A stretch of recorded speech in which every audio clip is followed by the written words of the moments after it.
Alright, well, hello friends. I just wanted to do a quick video on how I made this alternative to plastic bags that you can make very easily with just some plastic and leather that I just had laying around.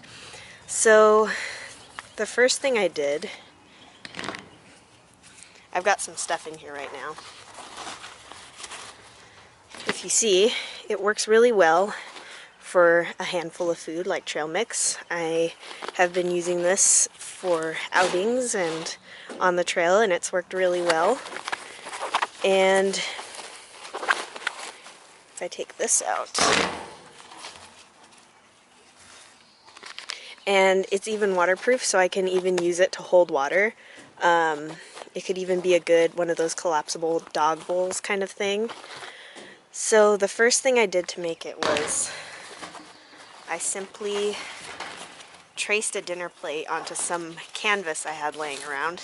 It was actually canvas that was from IKEA, from some drawers from IKEA that were lined with this canvas, and all I did was trace a dinner plate and cut it out.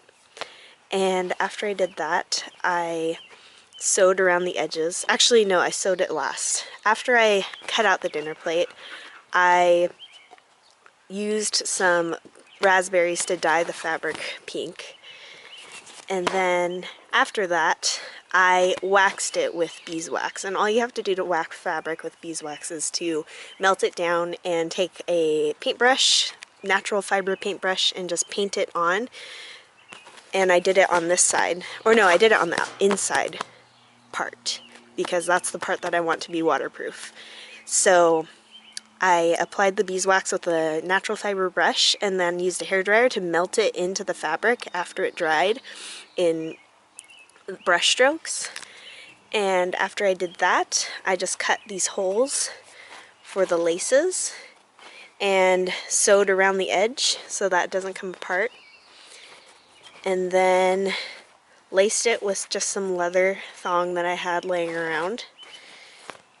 And after I laced it, I just cut out a little oval of leather, cut 2 holes in it, and if you can see how I pulled those laces through and just tied a knot on the end, so it works like a drawstring.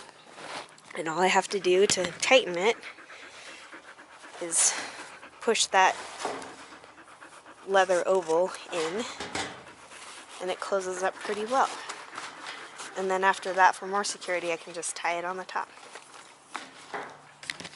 So that's how I made this little canvas bag, and it didn't take more than a couple hours to do all the steps, and that's including waiting for the water to boil to dye and waiting for the wax to melt. And it's just a really easy thing to do, and it's nice for me to have something that's not plastic to use with my food, because plastic can be toxin binding, so it's sometimes important to use all natural materials to make food wrapping. Right now I'm using a paper towel to hold my food because it still kind of smells like beeswax, which I don't particularly like, but eventually it'll go away. It's already starting to. And after that, I don't even have to use a paper towel anymore. I can just use the fabric. And you can just wash it with cold water. Washing it with cold water is important because if you do hot water, it will melt the wax. And that's really all there is to it, to making a little reusable alternative to Ziploc bags. Alright, thanks for watching.